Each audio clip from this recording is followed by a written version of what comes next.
કે કોઈ પણ વાર્તાનું એનાલિસિસ આપણે કેવી રીતે કરી શકીએ. જ્યારે પણ આપણે વાર્તા વાંચીએ ત્યારે ખરેખર દરેક ઉદ્ગાર ચિહ્ન હોય કે અલ્પવિરામ હોય પૂર્ણવિરામ હોય એને પણ વાંચન કરવું જોઈએ. એ ટોનમાં જ વાંચો તો જ ખબર પડશે. મધરાત હતી, બારે મેઘ ખાંગા બનીને તૂટી પડ્યા હતા.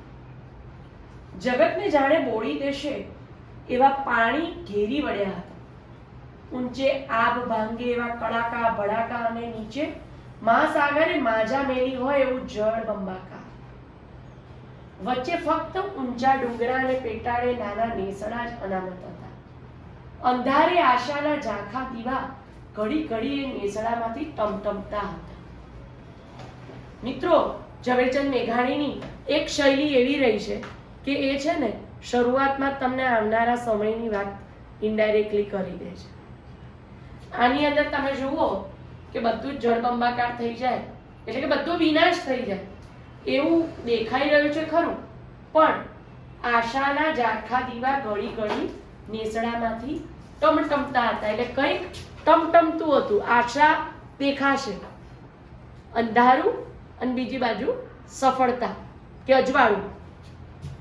સમજદાર ઘોડો એ દીવાને એંધાણે એંધાણે ડુંગરા ઉપર નેસડાની દિશા સાધી રહ્યો છે. પોતાને ગળે બાજેલો અસવાર, પોતાને ગળે બાજેલો અસવાર. શબ્દ ઉપર થોડું ધ્યાન આપજો. બાજેલો એટલે ચોંટેલો. બાજેલો શબ્દ આપણે ક્યારે વાપરીએ? જ્યારે જે વસ્તુ કે વ્યક્તિ છે એની ઉપર પડનારી વસ્તુ ડિપેન્ડ હોય ત્યારે જ બાજેલો શબ્દ લગાવાય, નહીં તો વળગેલો લગાવાય. જ્યારે પેલો સામેવાળો વ્યક્તિત્વ પોતે સભાન અવસ્થામાં હોય ત્યારે વળગેલો શબ્દ લગાવાય. આ બાજેલું છે.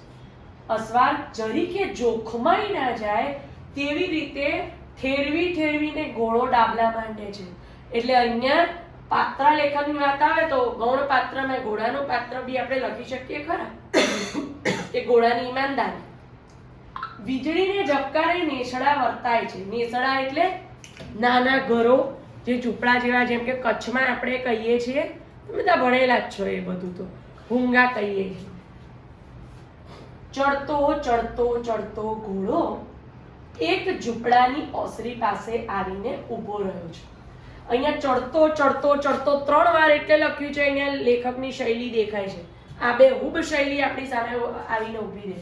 ક્યાં આવીને ઊભો રહ્યો? ઝૂંપડાની ઓસરી પાસે આવીને ઊભો રહ્યો છે. ઊભો રહીને એણે દુબળા ગળાની હાવડ દીધી. દુબળા ગળાની હાવડ, ગળાથી થોડી કર્યું. સુસવાટા દેતા પવનમાં ઘોર અંધારે ઝૂંપડીનું કમાણ ઉઘડ્યું. મતલબ કમાણ આટલા સમયમાં બી ઉઘડ્યું. મતલબ ખોલનારની લાક્ષણિકતા અહીં દેખાય છે કે અઘરા સમયમાં પણ મદદ કરશે. સુસવાટા દેતા પવનમાં ઘોર અંધારે ઝૂંપડીનું કમાણ કોણ ઉઘાડ્યું? આવા તીણા અવાજમાં બી ઉઘાડ્યું. અંદરથી એક કામળી ઓઢેલ અસ્ત્રી બહાર નીકળી. પૂછ્યું, કોણ?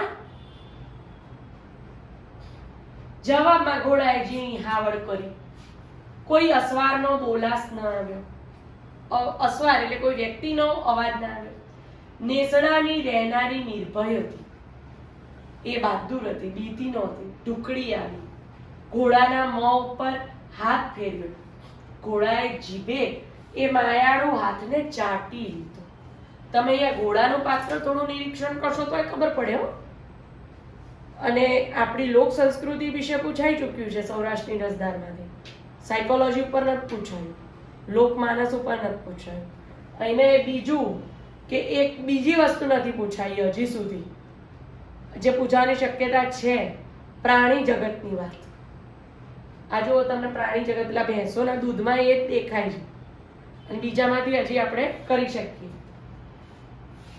ચાટી લીધો. ફરક નહીં, દીવો મારો સાખીઓ, ઈશ્વર પડે તો અંધારે ભાડે છે ને.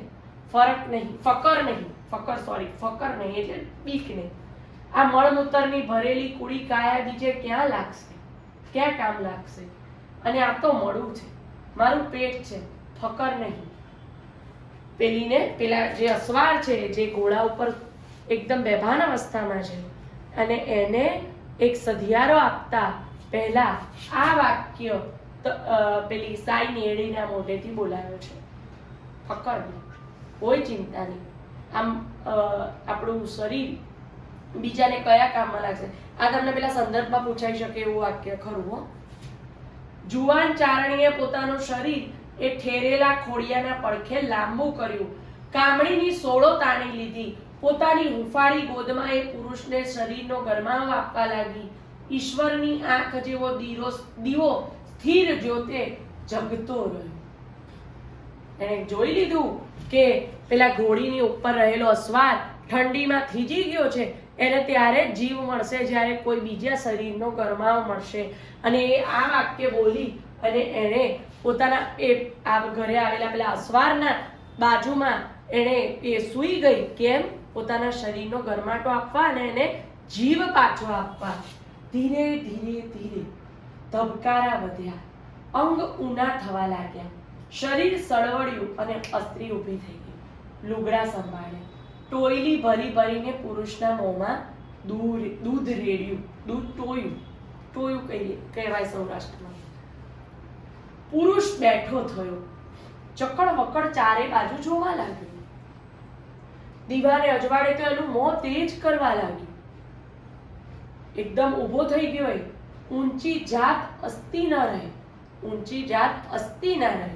અહીંયા એક વાત એ લેવાની છે મિત્રો, અહીંયા કોઈ જ્ઞાત જાતની વાત નથી. હાલાકી બારે વર્ણ એટલે બધી જ વર્ણના લોક તમને સૌરાષ્ટ્રની રસધારમાં મળશે. બધી જ જ્ઞાતિ જાતિની ખાસિયતો અને બધી જાતિ જ્ઞાતિની ખામીઓ તમને સૌરાષ્ટ્રની રસધારમાં ઝવેરચંદે ઉઘાડી કરી છે. મેઘાણી સાહેબની આ છટા છે. એની ઊંચી જાત અસ્તી ના રહે. ઊંચી જાત અસ્તી એટલે અદેખી ના રહે. અદેખી શું? છાની ના રહે. અને એ ઊંચી જાત એટલે માણસની પોતાનો આંતરિક સ્વભાવ. તમે કેવા છો ને તમારી આંખો જ બતાવતી હોય. હું વારંવાર કહું કે આંખો પરથી માણસ ઓળખાઈ જાય. એનો બાયોડેટા જ આંખોમાં હોય. સામે આવીને ઊભો રહે ને આપણને ખબર પડે કે આ આવી રીતનો છે. એટલે એવી રીતે ઊંચી કેટેગરી એટલે એના મૂલ્યો, એના સિદ્ધાંતો ઊંચા હતા. હું ક્યાં છું? તમે કોણ છો બોન? તું તારી ધર્મની બોનના ઘેર છો બાપ, બીસમાં. તું ડરીશ નહીં. અહીંયા ભાષા અને ભાષાના હાથ પકડીને આપણને લેખક નિસળામાં લઈ ગયા છે. એક નિસળામાં એક નાનો દીવો ટમટમે છે અને ત્યાં બે ભાઈ બહેન ઊભા છે. દેખાતું હોવું જોઈએ, મને તો દેખાય છે. બાઈએ બધી વાત કહી. આદમી ઉઠીને એના પગમાં પડી ગઈ. બાઈએ પૂછ્યું, તું કોણ છે બા? બોલ, હું એ ભલવાળું. એ ભલવાળું? તળાજુ તું દેવરાજા એ ભલ? હા બોલ. એ પંડે જ હું. દેવ તો નથી પણ માનવીના પગની રજ છું. Down to earth. એનું વ્યક્તિત્વ તમે પામી શકો છો. જે વાક્ય આગળ લેખકે લખ્યું હતું એ આપણે પામી શક્યા. તારી આ દશા બાપ એ ભલ? રાજા હતો, ખબર પડી ગઈ કે આ તો તળાજાનો રાજા છે. તારી આ દશા? હા આઈ. મારી વસ્તી હાલ મુઓ હોત ને તોય લેખે હોત. 7 વર્ષે હું આજે મેં વાળી શક્યો. મેં એટલે વરસાદ. શું બન્યું તું ભાઈ? તળાજા માથે 7 દુકાળ પડ્યા. આઈ બોલે છે. આઈ એટલે માતા. મારી વસ્તી ઘા દેતી હતી. ઘા એટલે ત્રાસ થતો હતો, એમને તકલીફ પડતી હતી. આભમાં ઘટાટો વાદળ પણ ખોરવું ના પડે. એ ભલવાળાની વાત કહીશ. 91 પેજ જતું રહ્યું છે. આખું પેજ મિસિંગ છે.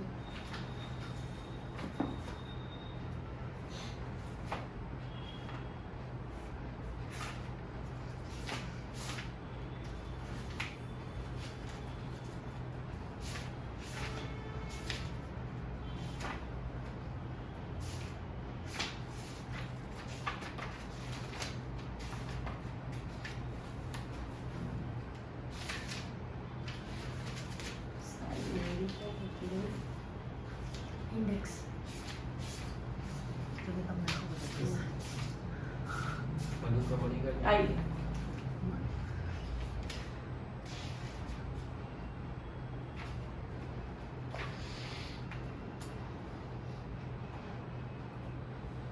ફોરવી ન પડે તપાસ કરતા કરતા ખબર પડી કે આખી ભોમ સળગી રહી છે.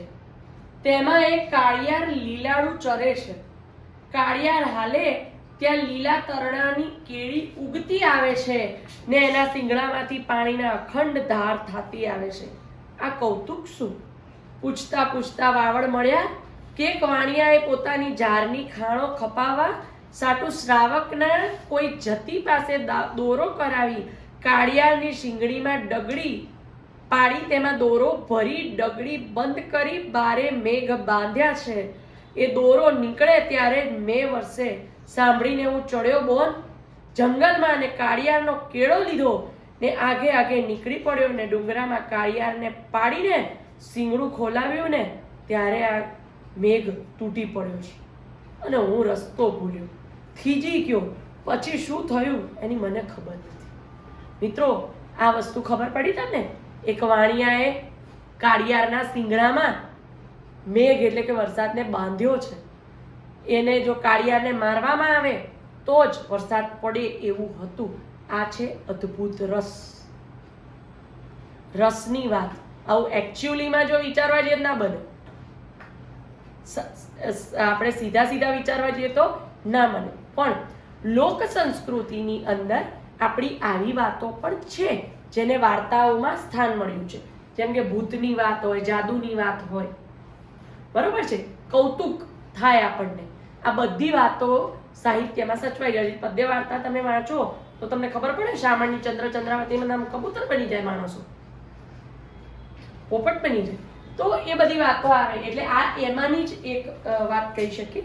વારે મારા વીરા વારણા લીધા આમ વધાર્યા મારા બાપ અમર કાયા થજો તારી મારા વીરા એભલ તારું નામ બોલ. હવે વાર્તાની નાયિકા ખુલે છે. સાઈ નેહડી મારો ચારણ કાળ વરતવા માળવે ઉતર્યો છે. કાળ વરતવા એટલે સમય ખરાબ છે એટલે કમાવા ગયો છે. બાપ 7 વર્ષ વિજોગના વીત્યા, હવે તો ભેંસું આખી વયો આવતો હશે. લાખેણો ચારણ છે હો. તારી વાત સાંભળીને એને તો ભારે હરખ થશે. મારા વીરા બોન આજે તો શું આપું, કાંઈ નથી, પણ વીર પહલી લેવા કોક દી તળાજે આવજે. સૌરાષ્ટ્ર પંથકમાં વીર પસલીનું બહુ મહત્વ છે. રક્ષાબંધન કરતા એટલે લોક સંસ્કૃતિ અને લોક સમાજની વાત તમને આવી રીતે જોવા મળે. જ્યાં તહેવારો અને સંબંધોની વાત રજૂ થતી હોય ને એ ખમ્મા તુને મારા વીર હું આવીશ. આમ થઈ એભલવાળો ઘોડે ચડ્યો અને ત્યાંથી નીકળી ગયો. પછી બીજી વાર્તા નહીં, આ જ વાર્તાની અંદર આખો બીજો સમય આવે છે. એટલે શું કર્યું છે આપણે ઝવેરચંદ મેઘાણીએ? આ વાર્તાના સ્ટેપ પડ્યા છે. આ એક વાર્તા, એક સમય પૂરો થયો, તમે એક દ્રશ્ય જોઈ લીધું, પછી સ્ટાર કર્યો છે, પછી બીજી વાત. આ એક શૈલી છે. તમે સમજો છો? હમણાં મેં જે મુદ્દા ખાલી હું ફટાફટ બોલી ગઈ એ મુદ્દા આ રીતે સમજવાના છે.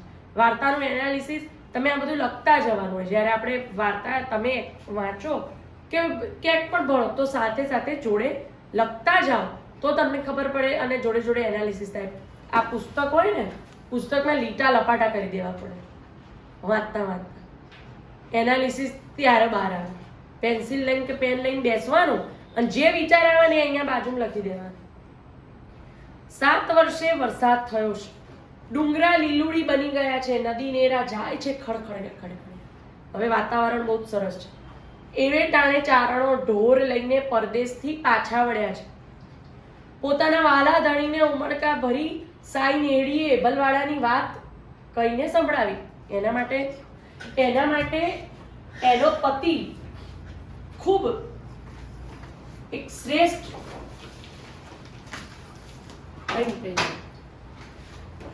પાત્ર છે અને એભલવાળાની વાત કહીને સંભળાવી. ગામ તરેથી આવતા તુર્તમાં સ્ત્રીને આ પારકા માણસની વાત ઉપર ઉભરા ઠલકતી દેખી ચારણને ઠીક ના લાગ્યું. પેલીને ઉત્સાહ હતો કે મેં કોઈનો જીવ બચાવ્યો છે. એના માટે એના પતિનું કેરેક્ટર કેવું હતું એ આપણે જોઈ લીધું, કારણ કે એબલવાળાને કહ્યું કે બહુ જ મજાનો છે મારો વર, એમ બહુ જ એના સંસ્કાર સારા છે, સારો છે આ તે. અને પછી એને એમ થયું મારો પતિ આવે એટલે હું તરત જ આ વાત કરું, તો એને હરખમાં કરી, પણ આને ગમ્યું નહીં. અને એમાંય વળી મંથરા જેવા લોકો તો હોય, એમાંય વળી એને કારણે પાડોશીઓએ ફૂંકી દીધું કે કોઈ પાળતા મરદને તારી સ્ત્રીએ 7 દિન સુધી ઘરમાં અંદર ઠાસેલો. સમાજ ચારણના અંતરમાં તો વેમનું વિષ રેડાઈ ગયું. પોતાની કંકુવર્ણી ચારણી ઉપર એ ટાણે કટાણે ખીજવા લાગ્યો. પછી તો શું થાય કે દુખે છે પેટ ને કૂટે છે માથું, એટલે નાની નાની બાબત ઉપર ગમે ત્યારે ગમે તેમ એ ઝઘડા કરે, જે બાબત ઉપર ન ઝઘડવાનું હોય. છતાં ચારણી તો ચૂપ રહીને બધા જ વેણ સાંભળ્યા કરે. એને પણ વાતની સામ તો આવી જ ગઈ હતી. આજુબાજુવાળાએ કહ્યું છે, એક દિવસ ચારણ ગાય દોવે છે અને ચારણીના હાથમાં વાછડું છે. અચાનક વાછડું ચારણીના હાથમાંથી વછૂટીને ગાયના આવમાં પહોંચ્યું. ચારણ ખીજાયો. એની બધા દિવસની રીસ એ સમય બહાર આવી ગઈ. ચારણી એને આંખો કાઢી પૂછ્યું, તારા હેતુને કોણ સંભાળી રહ્યું છે? હાથમાં શેલાયું હતું ને લઈને સાઈના શરીર પર કારમો પ્રહાર કર્યો. મારો કંઈક સાધન હતું અને એણે સાઈના શરીર પર પ્રહાર કર્યો. હાથ ચાલાકી કરી, હાથ ઉપાડ્યો. તમે આ જે વાંચી રહ્યા છો, તમને ક્યાંક ને ક્યાંક દ્રશ્ય દેખાતું હોય એવું લાગે? એ કલા કોની છે? ઝવેરચંદ મેઘાણીની. આ કલા છે, આ રસ છે. વાંચતા વાંચતા આપણે એ જ ભૂલી જઈએ કે આપણે પ્રશ્નનો જવાબ તૈયાર કરીએ છીએ. આપણે એટલા અંદર ઉતરી જઈએ, અને એ કલા કહેવાય અદ્ભુત કલા ઝવેરચંદ મેઘાણીની, જેમણે આપણી સામે આખું જ આ ચિત્ર ખડું કરી દીધું. ચારણીના વાસામાં ફટાકો બોલ્યો. એનું મોં લાલ ચોળ બની ગયું. થોડી વાર તો એ અબોલ ઊભી રહી. અબોલ કેમ ઊભી રહી? એ અહીંયા પાત્ર પાછું ઊભું થાય છે. એના માટે એનો પતિ ભગવાન હતો. સહન કર્યું, સ્ટેપ, અને છેલ્લે એનું આ વર્તન સહન ન થયું. શબ્દો છીનવાઈ ગયા. જ્યારે શબ્દો છીનવાઈ જાય ને, ત્યારે બધું જ છીનવાઈ જાય છે, જે અહીંયા આ વાક્ય બતાવે છે. પણ એનાથી સહેવાયું નહીં. દૂધના બોઘરામાંથી અંજરી ભરી ક્રોધ, અને સત્યનો ક્રોધ હંમેશા ભારે જ હોય. દૂધના બોઘરામાંથી અંજલિ ભરીને આથમતા સૂરજ સન્મુખે બોલી, હે સૂરજ, આજ સુધી તો ખમી ખાધી, પણ હવે બસ હદ થઈ. હું પવિત્ર હોઈશ તો આ દૂધને છાંટે આને શરીરે રક્તપીત થજો. અને એમ કહીને એને ચારણ ઉપર અંજલિ ફેંકી, શ્રાપ આપ્યો. પોતાના જ પતિને એને ત્યાં શ્રાપ આપ્યો. મારતો તો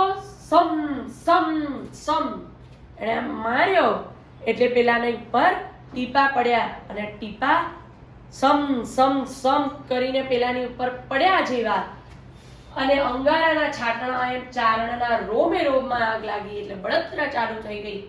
ભંભોલા ઉઠ્યા. ભંભોલા એટલે આવડા ફોડલા. ભંભોલા ફૂટીને પરું ટપકવા લાગ્યું, અને ચારણ તો બેસી ગયો. નેળીના નેળા નીતરવા લાગ્યા. નેળા એટલે આંખો. આ મેં શું કર્યું? ક્રોધ તો આ કંઈ પણ કરાવી દે. થોડાક જ દિવસમાં ચારણનું શરીર સડી ગયું, લોહી શોષાઈ ગયું. આંસુ સારતી સાઈ એ ગંધાતા શરીરની ચાકરી કરે છે.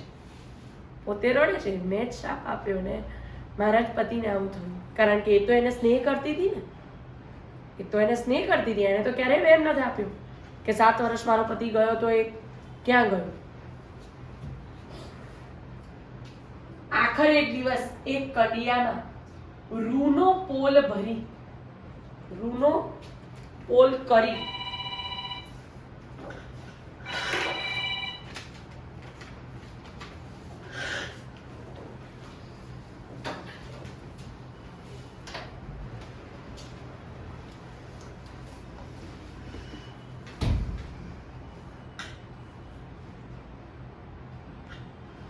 રૂનો પોલ કરી એ જ છે ને, અંદર પોતાના સ્વામીના શરીરને સંતાડી, કંડિયો માથા પર ઉપાડી, સતી આઈ એકલી ચાલતી ચાલતી તળાજે પહોંચી.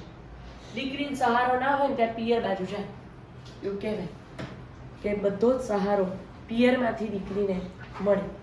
ઓશિકુ પિયરમાંથી મળે. એ ભાઈ કયો છે એની જોડે ગઈ, રૂમાં એટલે કંડિયામાં પોતાના પતિને મૂકીને.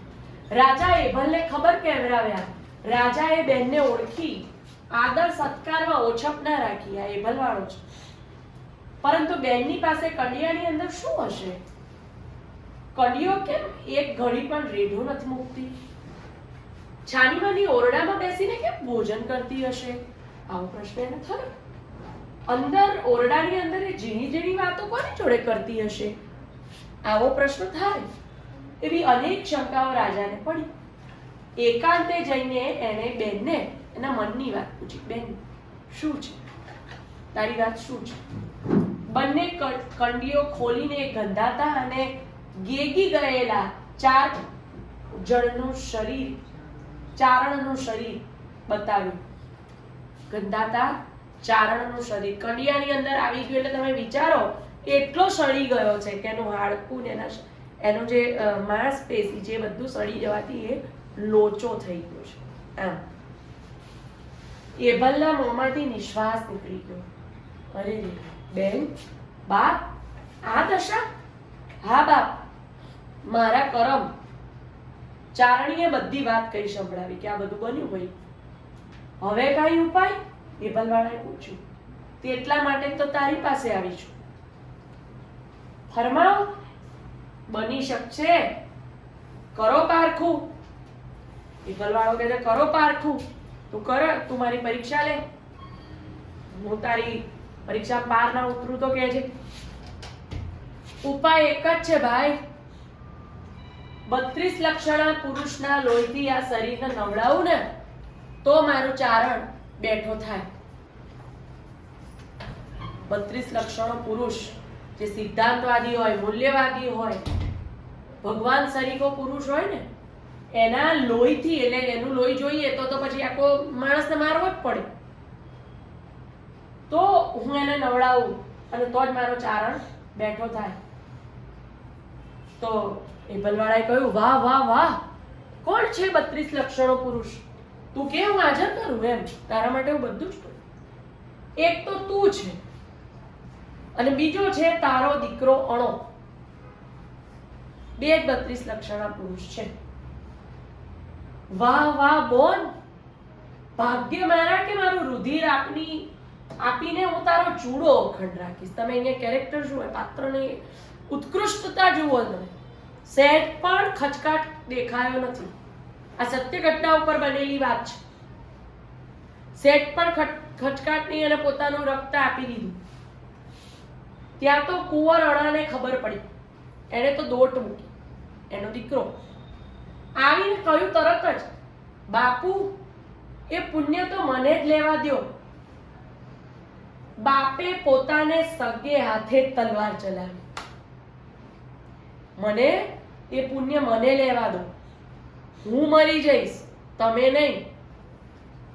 અહીંયા પાત્રની એક કોને સારું કહેવું એ પ્રશ્ન થઈ જાય. બાપે પોતાને સગે હાથે તલવાર ચલાવી, પેટના એકના એક પુત્રનું માથું શું કર્યું? વધેરી નાખ્યું. ચારણીનો સ્વામી એ લોહીમાં સ્નાન કરીને સાજો થયો. એ ભલે પ્રાણ સાથે પ્રાણ આપીને કરજ ચૂકવી દીધા. પ્રાણ સાથે પ્રાણ એટલે પોતે પોતાના પ્રાણ બચાવ્યા હતા. સાઈ નેડીએ પોતે એના પતિની રક્ષા કાજે પોતાના પુત્રના પ્રાણ આપી દીધા. આજ પણ સાઈ નેડીનો ટીંબો તળાજાની થોડે આગે ચારણોના બાબરિયાત ગામ પાસે ખડો છે અને પિતા પુત્ર એભલ અને અણો માટે નીચેના દુહા અમર થઈ ગયા છે. સરઠો કરો વિચાર, બે વાળામાં કયો વળો? સરઠો કરો વિચાર, બે વાળામાં કયો વળો? સરનો સોપણ હાર કે વાઢણ હાર વખાણીએ?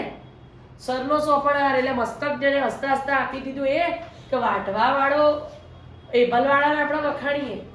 કોને વખાણ કરીએ?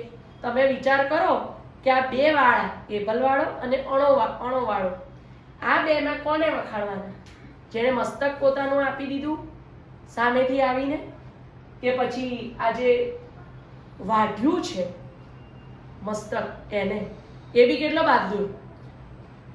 પિતા તો પિતા હોય, પુત્ર જેનો આવો છે તેના પિતા કેવા હોય? એણે વાઢી નાખ્યો પોતાના પુત્રને. ખબર પડી? તો આની અંદરનું આખું પાત્ર જુઓ તમે. કોને તમે કઈ રીતે લખશો એ પ્રશ્ન છે. સમજ્યા તમે? આનું એનાલિસિસ આપણે વાત કરતા કર્યું. આની અંદરના સંવાદો, આની અંદરની શૈલી જુઓ તમે. તમને વાંચતા એ અહેસાસ થયો હશે કે તમારી સામે આખું એ નાટ્યાત્મક રજૂઆત થઈ છે. એકદમ એવું લાગે કે સામે જ ભજવાય છે. સાઈ નેડી બી અહીં જ હશે અને એ ભલવાડો અહીં જ છે. બરોબર? અને બેનના સુખ ખાતર ભાઈ તૈયાર થઈ ગયો અને પોતાના પિતાના મૃત્યુ ના થાય એટલે પુત્રએ પ્રાણ આપ્યા. અહીંયા એક સંબંધના મલાજા. આ આપણો સમાજ છે. લોક સમાજની વાત, પાત્રની વાત અહીં રજૂ થઈ છે. એટલે આજે આટલું જ. પણ આઈ હોપ કે તમને ગમ્યું હશે. પણ આવી વાર્તાઓ છે સૌરાષ્ટ્રની રસધારમાં. અને આપણે જોયું એમ આવા 7 થી 8 લક્ષણો જે છે અને 10-11 લક્ષણો કહીશું. આ લક્ષણો પ્રમાણે તમારા પ્રશ્નોના જવાબ બનતા હોય છે. એ પછી સૌરાષ્ટ્રની રસધાર હોય કે બીજી કોઈ કૃતિ હોય. પણ સમજ્યા તમે? એટલે લક્ષણો તૈયાર કરશો તો જ કૃતિ સમજાશે. બાકી પછી મનોરંજન થશે. વાર્તા વાંચી ગમી પછી રોમ બરોબર? પણ એવું નથી કરવાનું. ઓપ્શનલ બહુ મજાનો વિષય છે ગુજરાતી ઓપ્શનલ. પણ એને થોડીક સ્ટ્રેટેજીથી ભણીશું તો સરસ રીતે એ પાસ થઈ શકે. જે આત્મવિશ્વાસ સાથે પ્રયાણ કરજો. ઓપ્શનલ તરફ વધુ એક પગ વધારજો. બરોબર છે? તો અહીંયા અટકું છું. બરોબર? આપને આ લેક્ચર ગમ્યો હશે એ આશા સાથે. ચલો, નમસ્તે, નમસ્કાર.